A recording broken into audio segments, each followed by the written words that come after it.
Hey everyone, welcome to another episode of the Happy Even After podcast. I am here today with Emily Moynes, and aside from being a mother of three, she is an accomplished business owner, podcaster, and published author. Shortly after her second divorce, Emily embarked on a transformative journey that led her to embrace her authentic self and rebuild a kick-ass life after leaving an abusive marriage. She has since penned her first book called Rising Up, started a staging and interior decoration business, and hosts a podcast called Get Real with Mama Moynes. I love that. She's a huge proponent of women supporting women and devotes her podcast and social media platform towards inspiring, encouraging, motivating, and empowering women. She continues to be a voice for the voiceless and professes to like animals more than humans. Me too, Emily, me too. All right. How are you? I'm good. Thank you for having me. I'm so excited to be here and have this conversation with you. Yeah, like we are both in the same club, and that's the Twice Divorce Club. So, I mean, I think let's Yeah. start there because I think there's a lot of us out there and people don't talk about it, and they're like, oh, they have so much shame around it because it's like, Yeah. all right, if I'm twice divorced, what's wrong with me? So, let's dive into that first. Like, how did that sit with you initially when you stepped into this membership that you probably didn't want to be part of? Okay. Well, honestly, for me, not good because I literally did a worse. I did worse the second time around than I did the first time around. And that for me was like a huge disappointment. Like, what the, so my second marriage it was all kinds of crazy. And it was the most toxic relationship I have ever had in my life. And you would have thought, right, coming out of a first divorce, that you would have at least picked someone that I'm just shocked that the first time this is hard freaking pill to swallow. The first time I actually did get it right. The second time, I didn't. And that in itself is a cluster mind fuck, to be honest. So why? Because I'm with you. I have the same story, and the Oh my second God, one. wait. Did you get it right the first time and then chose worse the Well, second time? you know what? I don't think I got it right. My first husband is a really good man. He was not the Yes. right match for me, and Yes. I think that he is in a relationship with his perfect match. So Yep. I got it right in the sense that yes, there was a good human compared Yes. to the second one. Yes. Yes. Yes. Yes. And what I mean by that same. I now being 55 though, and reflecting back when I think of that first marriage, and he is the father of all three of my children, I do think that that marriage probably could have been salvaged. I'm such a huge believer that unless you have what I consider to be the 3 A's in your relationship, which is adultery, abuse, or addiction, which are my deal breakers, then pretty much everything can be worked out if you want it to. And I just feel like there wasn't adultery, there wasn't abuse, there wasn't addiction. There was just really freaking annoying shit. And we were just in a place that I'm going to own it and say I was selfish. I have to own my part in it because at the time I was like, no, you're the one there's all kinds of wrong with you. But now I own it as well. And, it's a hard pill to swallow. And not that I would want that relationship back. And I'm with you on that. I think that he is where he needs to be. I am exactly where I need to be. I just am so, boggles my mind how, like you, I went from a good man, hands-on, good dad to that. How long was your first marriage, and then how long was your second one? First was about 10 years. Second, well, together for 15 years in the second. Oh, okay. So that was long. Mm-hmm. But I know why. Have you been following the Gabby Petito case? I have been, yeah. So, yeah, I mean, I'm obsessed with it. I've been talking a lot about it on my podcast. Because you don't even know, I don't know for you, but I didn't understand cognitive dissonance, which I now know about, right? Trauma bonding, Stockholm syndrome. All of that was actually going on for those years, but I didn't really understand what it was. I had never heard of words like gaslighting. Didn't know Mm, what that was. yeah. Gaslighting, projection, love bombing. Like, I had never heard of any of that. It wasn't until I embarked on my divorce when I started that transformative journey and I started really digging deep that I realized I was in a narcissistic abusive relationship. I And always then, say that when I came out of my second marriage, it was like I came out a broken version of myself. Like I didn't even know who I was anymore because it was like yes, they do a number on you. yes, yes, yes. And I can't believe that because so my background is I came from Portugal at the age of 7. My parents did not speak the language, and of course, when you are Italian, Spanish, Portuguese, they came to this country and then embarked upon this all their jobs were with Italian, Portuguese. You don't even Mhm. need to learn the language, so I had to be very resourceful, very young. And I did quite well for myself, having to be resourceful, not having to lean on my parents that, had a lot of money or they came with nothing, $237 in their pocket and 3 kids. So I had to be very resourceful and I did very well for myself. And I was, I thought I was someone that could discern, Yeah. right? Good from bad, right from wrong. And I'm like you, I'm like, how did I get here? Like, how did I get here? There was a point where I was in a jail cell after being falsely arrested for domestic abuse. And I was in there for a long time. And okay, I hope your listeners, this is honest to God truth, peeing in a steel toilet with a camera pointed at me. And you would think at that moment that I would be as broken can be. Mm. I went back. I went back. And so I got to a point where it was like, who, can I curse on your thing, on your show? Yeah, go for it. Because it's like, who the fuck am I? Who am I? How did I get here? How did I get to this point of my life Yeah. where I don't even matter anymore? How long after that moment did it take you to leave? So I left 5 times. I'm sorry, 4 times. So during the course of the 15 years, I left 4 times, always after an incident like that, big blow up, thinking I would be strong enough to stay away. But if you know the cycle of abuse, right? It's the love bombing, idealization, devalue, discard, hoover. And Mhm. that hoovering, when they hoover, um, that's strong, that's powerful. And then you go back to the love bombing, and that cycle is just vicious. But didn't know I was in the cycle. Yeah. So the longest I was away for was a year. I rented a house, which you paid the rent on because your abuser is also your savior, Mhm. right? In my case, when I was arrested, he also came to save me and bailed me out of jail and all that stuff. So Mhm. a lot going on psychologically when that happens.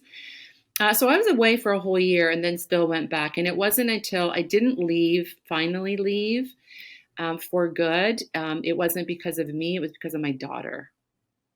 And when I saw what it was doing to her that one fateful day that she came home from university because she was struggling and she needed a soft place to land. And it was during the week and that she came home from university and we had a massive argument about her being home from university during the week. And it blew up and the ugly names and the accusations and all that happened. And it was early in the morning. And it blew up. And I went upstairs to her room and she was laying in her bed in a ball, sobbing, Mm. just sobbing. She had heard the whole thing. She had heard him accusing her of being lazy and fat and all those things. And I literally that day had this like major epiphany. You can do that to me. I have goosebumps. Or you just gave me goosebumps. And goosebumps. Because I was like, you can do that to me all day long. And I will put up with it, and I will deal with it, and I'll sweep it under the rug, or I'll whatever. But that moment when I saw her in that state, when she really needed me and needed comfort, I thought, I can't do this anymore. I just can't. I cannot subject my children to this. It is so toxic. This is not what I want for them. And that was the day that changed everything. I went to my lawyer's office that day, and I basically said to the lawyer that day, you need to file divorce like ASAP. You need to just do it, because if you do it, then I'm accountable to that. And he's going to lose his shit when he gets those divorce papers. And that's really what got the ball rolling. And I never looked back, ever. I promised her. I always say that sometimes you have to just take that bold leap. Like you have to, there's a time and place for baby steps, but when you're in a situation you're talking about, like you have to do what you talked about and just say, I'm doing this and I'm not looking back, and it might be as scary as hell and I'm afraid and I don't know what it looks like, but you make that leap and just trust that everything is going to land the way it's supposed to. Well, yeah, I mean, you know what? You just came, that's a really great point, because it was scary as hell. And it was scary as hell because I hadn't worked. So I was in a very financially privileged relationship. Now, it didn't start off that way. Like I didn't meet him and he was, this wealthy guy, and I, was a gold digger, because at the end, that's sort of how I was portrayed to the flying monkeys, because during the course of our relationship, he did very, very, very well for himself. But let's just back it up, because when we met, he was living in a basement apartment. He moved into my house, drove my car, used my gas card. And then he did very, very, very well during the course of that relationship. And so by the end of it, I was in a very privileged relationship, but there was a prenup. And so I was leaving with nothing. And I hadn't worked, and that was scary as hell. And I don't know if you know anything about somebody that has narcissistic traits. They will win at all costs. Yeah. They will not lose. It doesn't matter what it costs them. They just want to win. Yeah. And so it was 3 years of a battle, and not knowing where that money was coming from, and not knowing what I was going to do. And it was that lawyer that gave me so much, that really empowered me, that I just feel this, it's like my mission to give it back. So to give it back. Emily, did you start your business after your divorce? Yes. Okay. And I love that so much. And I want to talk about that, because so often I hear people say that they can't file for divorce or leave the marriage that's really toxic because of financial security, and they don't know what's next. So can you talk a little bit about the financial journey? You went from being unemployed and a stay-at-home wife and parent to now doing what you do now. And not having access even to bank accounts. So when we were married, I didn't have access to the bank accounts, but I had a life before him. So I had a great job, and I had, my own credit cards, and I had all that. But then when he started doing very, very well, I left my job, and it was my dream job. I worked for L'Oreal, and it was like my meetings were in Paris. Like that's who I was before him. And then that's like, so if you just sort of, look at that picture. I was off to Paris having national sales meetings, doing very well with the company, to being in a jail cell twice. Wow. So it can happen to anyone. Yeah. And that's why when I hear people say, well, why doesn't she just get out? Why doesn't she leave? Why, like nobody was holding a gun to her head. It is such a psychological mind game that goes on, that you don't even realize you're in it. And I know it's hard for people to fathom that. I know it is, because it's like, well, but until you're in it, guys, I'm telling you, anybody can succumb to that. So anyway, what changed my whole financial thing, even though it was a struggle, was that lawyer. That lawyer said to me, I don't give a shit whose name that house is in. I don't give a shit who owns it. You have just as much right to be there as he does. And in fact, because you don't work, you don't have any income, you have 3 kids in university, I am going to get you temporary exclusive possession of that home. And I was like, what? Like, you can do that? I say, I didn't know that. So I think women listening, you need to empower yourself. You need to get educated.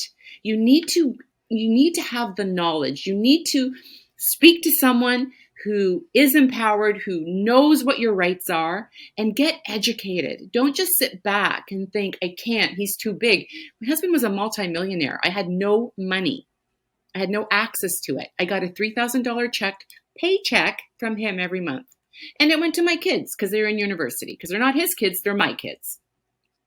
So when I went to see that lawyer and she said, I'm going to get you emergency support, and I'm going to get you a temporary exclusive possession. And I didn't believe it. I didn't believe it. I'd been made to believe that I was powerless and defeated, always. So guess what, you guys? I got temporary exclusive possession of the house. And I got $7,500 a month in support. And I mean, that took a while. I had to live in that house for 8 months with him knowing all along that I was trying to get him out of his house. That was hell. And I decided, if this is the hill I die on, then so be it. I am not laying down and dying this time. I am not fucking leaving this house. And I am not going to feel powerless and defeated anymore. And I think the lesson there is that make sure the people around you, your team, your lawyers are some people who are on your side and are people you trust. And don't be afraid if that's not the person, to get rid of them and find somebody else, because there's lots of lawyers who don't do what your lawyer did. And they just kind of jam things down the client's throat. So you have the right to have someone on your side who is fighting for you. 100%. The lawyer, I'm going to have to say that the lawyer and my tribe of my friends were pivotal for me moving forward. There's so many days I woke up scared, crying. Like, I remember, this is a problem I have, and I really need to dig deep into this. I have a really hard time asking for help. I have a hard time asking anyone or letting anyone know that I need help. And I've got to work on that, because I'm still like that today. I'm 5 years divorced and still single, and just will fucking do it myself. I'll just do it myself. Yeah. So I have a really hard time with that. And I remember there was a time where I had to go to court and I had to pay my lawyer's bill, and she was expensive, and I had no money. Like, I had nothing. It was done. It was over. Now, I was waiting for money to come in because there was we had a property in Florida that I was smart enough to put my name on that, because my name wasn't on anything. And my lawyer had the judge force the sale of that property so I could get some income. So I had income coming from that property. Again, I didn't know you could even do that. I didn't know you could do that. Like, a judge could force him to sell that. Anyway. So that happened, thank God, but it wasn't, the money wasn't coming in for months, and I had no money. And I remember having to call my sister to ask her for help. And not only that, are you listening to this? My first ex-husband bailed me out financially on one occasion to go to court, to keep the fight going, just to get what I deserved. And that was really, really, really hard for me. I remember crying because I didn't want to pick up the phone and admit that I needed help. Yeah. And of course she was like, are you kidding me? Oh my God, how much do you need? Like, it'll be in the bank tomorrow. And so that's another thing, you guys, don't be afraid to ask for help. I don't know why it's so hard for me to be vulnerable, but we all have times where we do need help, and it's okay to ask for help. Yeah. And those people that are there to help you are more than willing to be helpful and to help you, and just lean on that support system, because my friends were amazing. I would wake up every morning with a new text, and I actually put this in my book because I thought it was so great. I put this one in my book because I woke up, I was not having a good morning, not having a good day. Living together was hell. that's a whole other podcast. The Mhm. stuff that went on while we were living together was just insanity. And I remember I got a text saying, if you love something, set it free. If it comes back, set that shit free again, because Yeah. nobody else wanted it either. Yeah. And I was like, oh, I just thank you. Like I need to just keep going and be in that right frame of mind and fight the fight, because if you are truly with someone who is narcissistic, I'm sorry, you guys, it will be a fight. It's a fight, but yet you can get through it. And I think that that's the important piece, because I think so often people feel stuck because they will say, well, my spouse is going to make the fight so bad that it's easier to stay, which I think is heartbreaking, because oh my gosh, like you're choosing to stay in that horrible situation just because you want to avoid the conflict, which that is a trait that a lot of us have. We're conflict avoidant. We don't like asking for help. We sweep things under the rug. We don't want to confront it and have the argument, which, it's like, all right, you got to pull the Band-Aid off, have the uncomfortable conversation, get through the muck, because outside of that, now you can have some peace, and you deserve that. Oh, yeah, absolutely. And I think that, it's interesting because what's on the other side, that, like, I talk about rebuilding my kick-ass life, and I've had comments like on my social media, isn't what you had a kick-ass life? Because what I had with Hmm. him was trips, Yeah. jet setting, two amazing vacation properties down in Florida. A Muskoka cottage. I don't know if you know what Muskokas are, but Muskoka here in Ontario is like the prestigious area to be. Beautiful cottage, beautiful home, luxury cars. So that to some people's kick-ass life, right? Mm. What I've learned with having been in that experience is, to me, 5 years later, my kick-ass life is freedom. It's Yes. living life on my own terms. It's not walking on eggshells. Yes. It's, like you said, the peace that comes with being content and in a peaceful place, not worrying about an eruption at any time, Yeah. which would happen like that. That to me, being authentically who I am, regaining my voice, using my voice, not being afraid to use my voice, writing a book after being threatened that I would be sued for writing a book. That is my kick-ass life. Yes. Like, I love that Yeah. so much. I love it. And, Mm. and I think you make such a good point, because none of the stuff matters. None of the fancy cars, the fancy trips, the fancy lifestyle, none of it matters if you are living in misery and you're living with someone like that. Like, you can drive the nicest car that there is. And if the person sitting next to you in the passenger seat is awful and, is making your life miserable, like, what good is that car? No, I know. And I think that, I don't think I know, because I do a podcast and get a lot of comments. The One of the biggest, it's fear, right? Yeah. Fear is literally paralyzing. It leaves you stuck. And if you cannot conquer that fear, you will be complacent. You will never move forward. And it's the fear of being alone is a huge one for a lot of people. I never had that. For me, my fear was the financial thing. Like, Yeah. it scared the shit out of me because I was 50. Who's going to hire me? What am I going to do? Holy shit.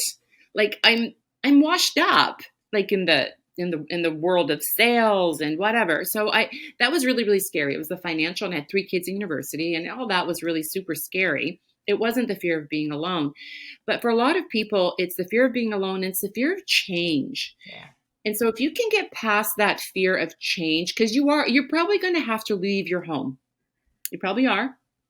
You're probably going to have to get a job if Yeah. you're a stay-at-home mom. You're going to have to sacrifice, Yeah. and you're going to have to compromise. And there's a lot of people that don't want that change. But you have to ask yourself, what do you want more? Like what do you want more? Do you want the stuff? Do you want the home? Or do you want the peace and the authenticity Mm. that comes with just being you on your own? Like, what do you want more? And then you got to just fucking make a decision. Ah, Make a I love decision. it. Stick Yeah. to it. Don't worry about tomorrow. Don't worry about next week, next year. Worry about today. And I think that too is such a valuable lesson because I used to worry so much. Like worry, oh my God, what am I going to live? And what if I'm what if I'm living under a bridge? And just one day at a time. Yeah. Keep working towards baby steps, one day at a time, one day at a time, one day at a time. And you got to want it. You just got to want it bad enough. Emily, let's talk about your book. What inspired you to write it? And just tell us a little bit about it. So the book wasn't never supposed to be a book. It was a journal. I started writing it when I decided to leave that marriage, to end it. I started not writing the book. I started journaling. So I was journaling. I was asking a lot of questions like, who am I? How did I get here? How do I get her back? Because I really miss her. And then I started doing a lot of, oh my God, I became a podcast junkie. I started listening to a lot of motivational speakers. I started listening to a lot of the Super Soul Sundays with Oprah. Like this is 5 years ago and that was big. I started reading a lot of books. And then I started embarking upon, when I started doing the research, narcissistic abuse. Oh, check. Oh, check. Check. And then the more I delved into it, the more I was learning what was really going on, human behavior, how my conditioning played such a huge part in where I am today. So I was journaling, hundreds of pages of journaling. And then my sister read my journal and she's like, who was also going through a divorce. She's like, this needs to be a book. This is so good and so helpful. Like I see so much of me in what you're writing. And that really sort of organically became a book without knowing I was really writing a book. So the book is more about my journey, but it's life lessons and rebuilding a kick-ass life tips after the struggle. That's really what the book is about. And where do we find it? You can get it on Amazon. If you want like the Kindle version, you can go to my website, www.rebuildakickasslife.com. If you go to my website, what I've been doing is intercepting those books, and I'm sending out ever since Gabby Petito and ever since the Netflix series Made, which I encourage you all to watch if you're in an abusive relationship. Ever since that, I've been handwriting, signing notes to everyone that orders my book, if you order it on my website. Amazing. That is incredible. I absolutely adore our conversation. I just realized we both have fur on too. So. Oh! Great minds think alike. I know. So, Emily, final question. What do you say to the listener out there who was in your place where you were, say, 6 years ago, before they've taken that leap? What do you say to her? Having support is really important for sure. You have to believe that you deserve a better life. You deserve peace. You deserve contentment. You matter. You were put on this earth not to struggle your entire life. You matter. Take the leap of faith that it will work out and make the decision and then follow through. Like I'm telling you, when I made the decision, hiring that lawyer was so pivotal for me because I felt for the first time empowered. Surround yourself with like-minded people, get support, don't be afraid. Fear is going to keep you stuck. Conquer that fear. And if you don't have, there's support. I know it's easier said than done, right? Like, oh, it's easy for you and everything worked out. And there's support out there.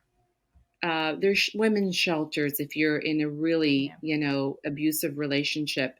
And I've also had women that are afraid for their lives. And so I can't even imagine what that would be like. But I would rather be alone and living under a bridge than crying every day, and wanting better. So just make a decision and then go for it. Oh, such good stuff. I so appreciate you. I'm so grateful for the time that you spent with me today, and just so grateful for your book and your message, because it is so needed. And I think the more that we share our stories, the more people kind of can let go of that fear because they know that they're not alone. So thank you so much. Oh, you're welcome. And what you just said is brilliant. You are not alone. I can tell you, you are not alone. The messages I get every day, you are not alone. Thank you for having me.